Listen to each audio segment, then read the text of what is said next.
Content de vous revoir, j'ai eu le temps de regarder quelques animés et j'en ai dégoté 4 pour vous, qui seront et sont des masterclass. Il y aura tout ce que vous voudrez, de l'animation incroyable, des combats, de l'émotion, une console de jeu, un PC, une voix...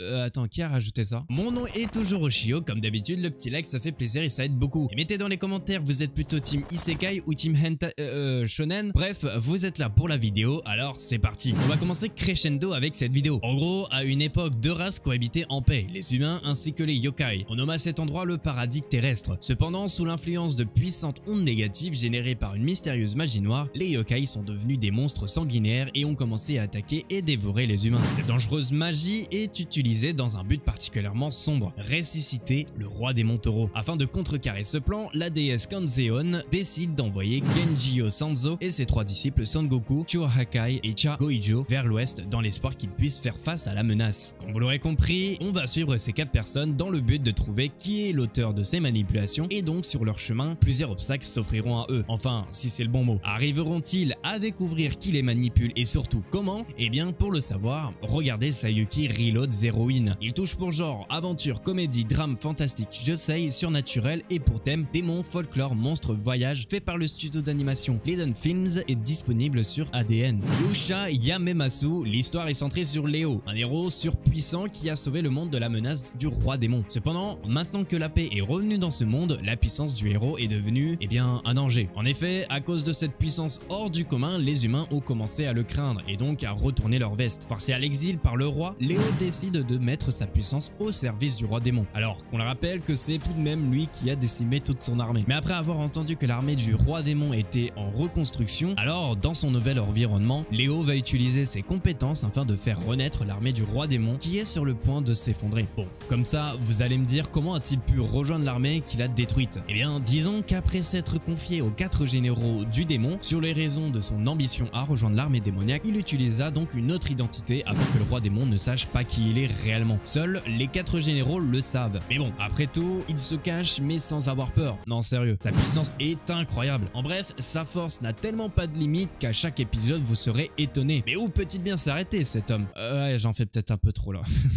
Il touche pour genre action, aventure, comédie, fantasy, romance, sénine, surnaturel et pour thème démon, harem, magie. Fait par le studio d'animation EMT2 disponible sur ADN. Mao Gakui no Futeki Gusha. Oui, c'est bien le nom de l'animé. Nous, on suit l'histoire d'un seigneur démon. Quoi encore? Je sais, mais attendez, parmi toutes ces histoires peu originales, je vous l'avoue, c'est l'une des rares histoires que je trouve avec un bon fondement au niveau de son histoire ainsi que dans son storytelling. Non vraiment, ne jugez pas par les apparences, vous seriez sûrement déçus de ne pas avoir vu cet animé avant. Et ça parle de quoi concrètement? Nous, comme dit précédemment, on va suivre Anos, notre très cher seigneur démon. Suite à une longue période d'innombrables guerres et de conflits, Anos devient fatigué et aspira à un monde pacifique. Il décida donc de se réincarner et c'est 2000 ans après qu'il se réincarne. Anos décide de s'inscrire à l'académie Mao, qui est un établissement créé pour rechercher tous les étudiants susceptibles de représenter la réincarnation du seigneur démon. Néanmoins, ses pouvoirs sont trop extraordinaires pour que ceux de l'académie puissent le juger comme correct. Il est donc considéré comme un étudiant incompatible, mais seule une personne croit en lui, c'est Misha. Ils se nouent d'amitié et traversent des épreuves ensemble. Bon, si on peut parler d'épreuves, car comme vous pouvez le voir, la puissance de cet homme n'a aucune limite. Il peut soulever des châteaux sans pression.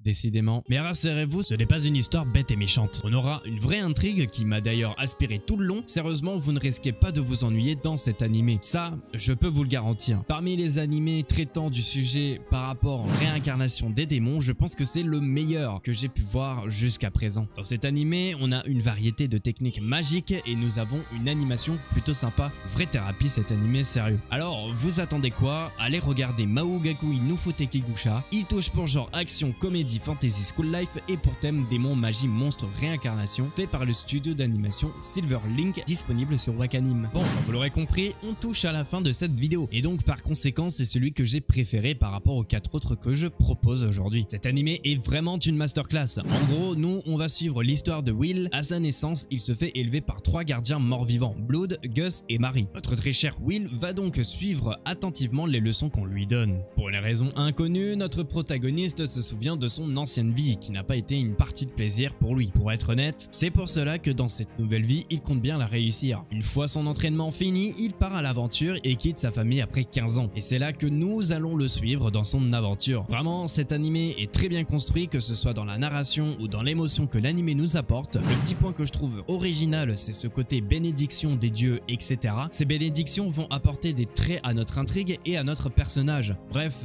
l'animé nous emporte assez facilement et on ne se lasse pas beaucoup devant l'animé. Clairement, si vous ne savez pas quoi regarder, regardez Sayate no Paladin. En plus, une deuxième saison a été annoncée officiellement. Il touche pour genre action, aventure, drame, fantasy, shonen et pour thème autre monde, dieu, déesse, fantôme, magie, mort, réincarnation est disponible sur Crunchyroll. Et voilà mes petits loups, n'hésitez pas à partager la vidéo, liker, s'abonner et mettez-moi dans les commentaires, vous êtes plutôt isekai ou shonen? Moi je vous avouerai que c'est plutôt hentai. Hein? C'était pas la question? Bref, nous on se dit à la semaine prochaine, comme d'habitude, salut!